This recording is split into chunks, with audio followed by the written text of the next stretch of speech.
Hello everyone, welcome to my channel 14 star physics. This is Nisha Rizvi. आज हम लोग class 9th की नेक्स्ट चैप्टर पढ़ेंगे, लॉज ऑफ मोशन। ठीक है, तो इससे पहले हम लोगों ने पढ़ा था motion in a straight line. आज पढ़ेंगे लॉज ऑफ मोशन। तो इसकी पहली टॉपिक जो है वो क्या है? Contact force. कॉन्टैक्ट फोर्स क्या होता है? नाम से ही लग रहा है, वो फोर्स जो कॉन्टैक्ट में आने से हो। अब किसके कॉन्टैक्ट में आने से हो ये पढ़ते हैं। अब कॉन्टैक्ट फोर्स पढ़ने से पहले एक एक्टिविटी देखते हैं। ठीक है, जस्ट इमेजिन करिए कि a glass of water is placed in front of a boy. To lift the glass of water the boy needs to apply a force with his hand. So the boy's hand is in contact with glass of water. This kind of force is known as contact force. मतलब एक कोई लड़का है, उसके सामने पानी का glass रखा हुआ है। अब उससे अगर वो पानी का ग्लास उठाना है तो उस पर उसके हाथ से एक फोर्स अप्लाई करना, यही कहलाता है कॉन्टैक्ट फोर्स। यानी कि हर वो फोर्स जिसे हम कॉन्टैक्ट के थ्रू, चाहे बॉडी हो चाहे जिस भी चीज़ के थ्रू कॉन्टैक्ट ले कर रहे हैं, वो क्या कहलाएगा? Contact force. तो क्या लिखा है? Contact force is a type of force that acts only when there is physical contact between two bodies. पहला क्या है? Frictional force, tension force, spring force, normal force, ये सारे क्या है? Contact force. अब फ्रिक्शनल फोर्स की बात करें कि कॉन्टैक्ट फोर्स कैसे होता है, तो फ्रिक्शनल फोर्स क्या होता है? Ground to ground force. ठीक है, तो देखिए, या सरफेस टू सरफेस। ये एक रोड है, रोड के ऊपर यहाँ पे कार जा रही है। ठीक है, तो कार का पहिया और ये रोड एक दूसरे के क्या आ रहे हैं? कांटेक्ट में आ रहे हैं। तब यहाँ ये फ्रिक्शन फोर्स जनरेट हो रहा है, इसलिए फ्रिक्शन फोर्स भी क्या है? कांटेक्ट फोर्स है। अब बात करते हैं नॉन कांटेक्ट फोर्स की। तो नॉन कांटेक्ट नाम से ही लग रहा है वो फोर्स जिसको बिना कांटेक्ट में, बिना फिजिकल कांटेक्ट की फोर्स अप्लाई हो जाए। इसे भी एक्टिविटी से समझते हैं।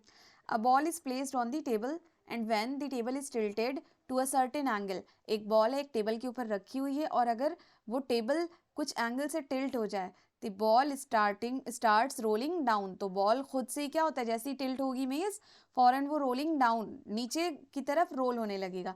Here without applying any physical force to the ball starts rolling down. This kind of force is known as non contact force. यानी कि non contact force is a type of force that acts on the object without any physical contact with it. तो जैसे कि कौन कौन से होते हैं? Electrostatic force, gravitational force, magnetic force, ये सारे क्या है? नॉन कॉन्टैक्ट फोर्स है। क्या ग्रेविटेशनल फोर्स हम खुद से लगाते हैं? नहीं। हर यूनिवर्स में हर वो बॉडी जिसके पास मास है वो खुद एक दूसरे पे contact force, sorry, gravitational force लगाते हैं। दो मैग्नेट को आसपास रख दे तो वो खुद ब खुद मैग्नेटिक फोर्स लगाएंगे। दो चार्जेस को आसपास रखे तो वो इलेक्ट्रोस्टैटिक फोर्स खुद से लगाएंगे। इसलिए ये सारी क्या होती हैं? Non contact force. अब बात करते हैं Newton's first law of motion. तो पहले ये चीज़ देखते हैं। एक एक्टिविटी क्या है? If a ball is at rest it remains at rest unless an external force is applied. अगर कोई बॉल रुकी हुई है तो वो तब तक रुकी रहेगी जब तक कि कोई एक्सटर्नल फोर्स हम उस पर अप्लाई ना कर दें।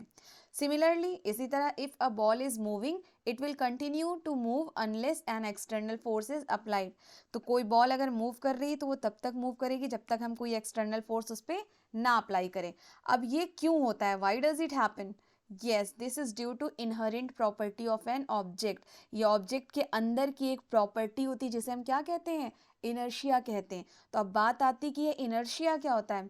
तो inertia is the property of an object या body due to which it can't change its state of rest और uniform motion along a straight line by itself। तो इनर्शिया एक ऐसी प्रॉपर्टी है जो ऑब्जेक्ट या बॉडी के अंदर क्या करती है? अपने उस स्टेट को, चाहे वो रेस्ट में हो या मोशन में हो, खुद से चेंज नहीं करती है। ठीक है, तो ये बॉल वाले को एग्जाम्पल लेकर के हमने बताया कि बॉल अगर रुकी है या चल रही है तो वो तब तक रुकी रहेगी या चलती रहेगी जब तक एक्सटर्नल फोर्स नहीं लगाएंगे। तो ये क्यों होता है? ये बॉडी के या बॉल के या कोई भी ऑब्जेक्ट के इनहरेंट प्रॉपर्टी की वजह से होता है। और यही इनहरेंट प्रॉपर्टी क्या कहलाती है? इनर्शिया। फिर हमने बताया इनर्शिया क्या होती है। इनर्शिया किसी ऑब्जेक्ट या बॉडी की वो प्रॉपर्टी होती है जो अपनी इनिशियल स्टेट को खुद से नहीं बदलती है।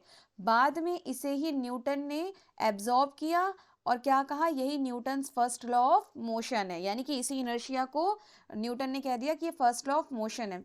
दिस लॉ स्टेट्स दैट, अब उन्होंने इसको अपने स्टेटमेंट में लिखा कि the object continue state of rest और in uniform motion with the same speed unless acted upon by an external force. इसीलिए न्यूटन्स के फर्स्ट लॉ ऑफ मोशन को हम क्या कहते हैं? Law of inertia. ठीक है, अब नेक्स्ट है हमारा Newton second law. Second law क्या होता है, पहले सेकेंड लॉ पढ़ने से पहले हम लोग पढ़ते हैं लीनियर मोमेंटम क्या होता है। तो linear momentum of an object tells us the total motion contained in a body. ठीक है, लीनियर मोमेंटम हमें बताता है किसी भी बॉडी के अंदर का टोटल मोशन। कैसे बताता है, चलो बताते हैं। एक डेली लाइफ एग्जाम्पल लेते हैं। हमने पहला एग्जाम्पल क्या लिया, कंसीडर दी टू ऑब्जेक्ट, हमने दो ऑब्जेक्ट मान लिया और दोनों के मासेस क्या है, अलग अलग है, m1 और m2।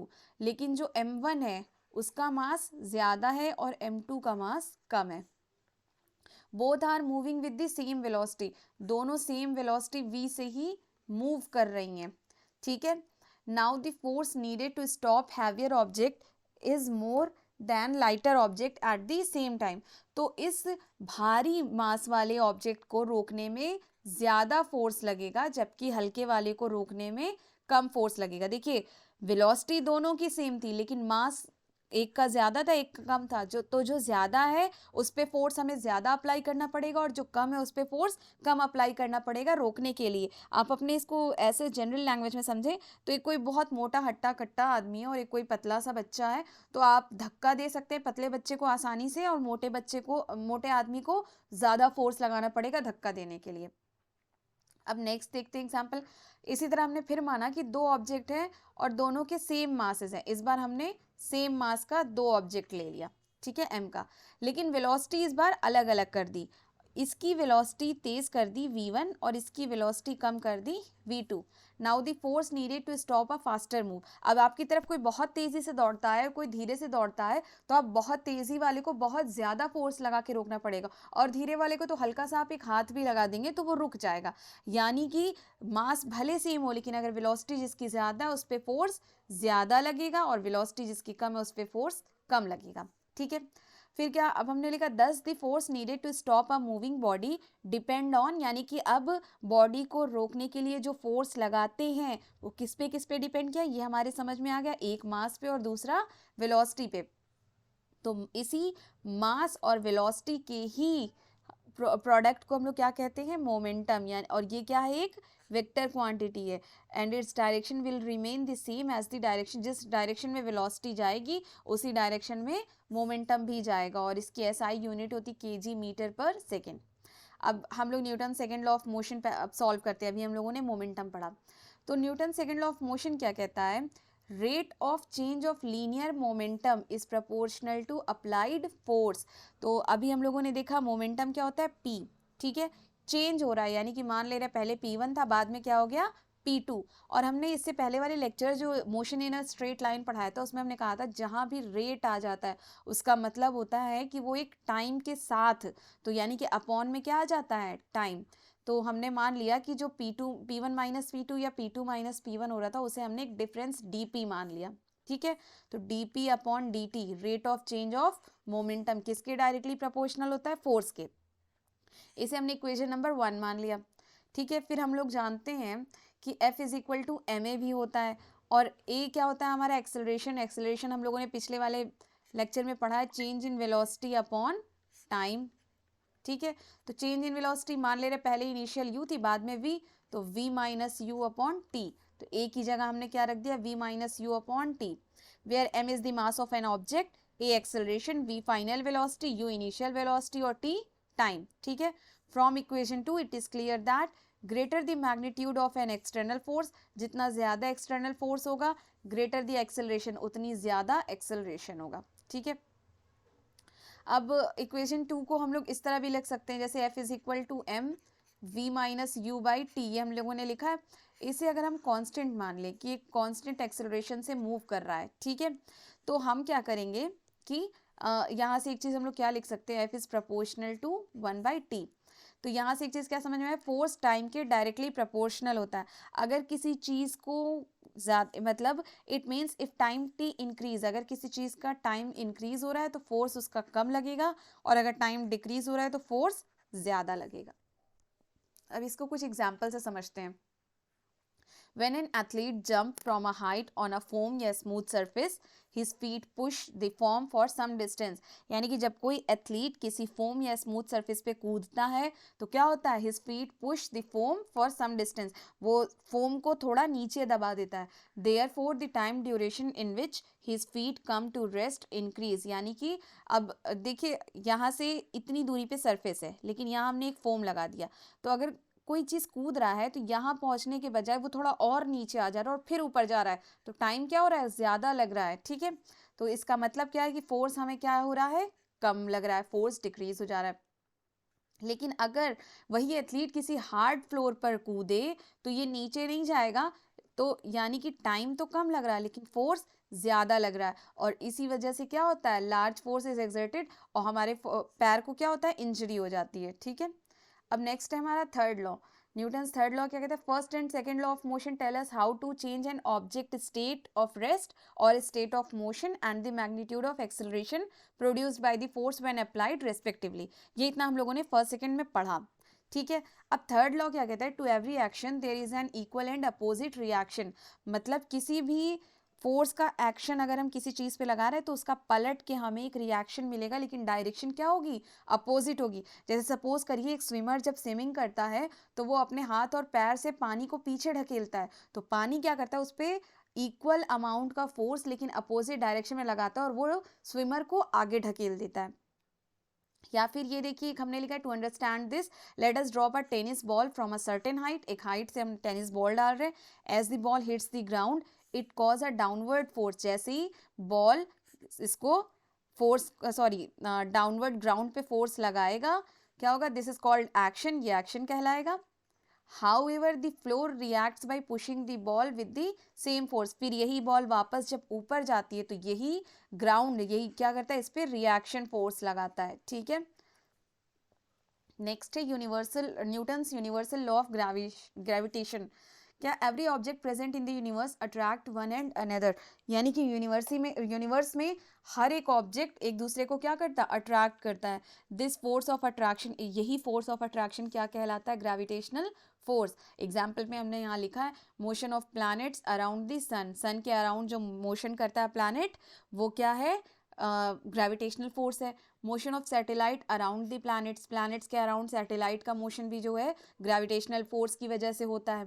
The magnitude of this gravitational force was given by Newton, यानी कि इसको न्यूटन ने बताया था by postulating a law known as Newton's law of gravitation. ये लॉ क्या कहता है, न्यूटन ने कहा every object in the universe attracts every other object with a force that is directly proportional to the product of their mass and inversely proportional to the square of the distance। मतलब मान लीजिए कि दो body है m1 और m2, तो कोई भी यूनिवर्स में बॉडी, कोई भी दो बॉडी जिनके मास हैं तो वो सब एक दूसरे को अपनी तरफ अट्रैक्ट करेंगे। ठीक है, तो पहली बात तो ये कहा कि इन दोनों के प्रोडक्ट के डायरेक्टली प्रोपोर्शनल होता है। ठीक है, और दूसरी बात ये कहा कि इनके बीच के डिस्टेंस के स्क्वायर के इन्वर्सली प्रोपोर्शनल होता है। तो इसको जब हम लोग कंबाइन करेंगे 1 और 2 को तो हमारा क्या बन के आएगा, F is proportional to m1 m2 upon r square.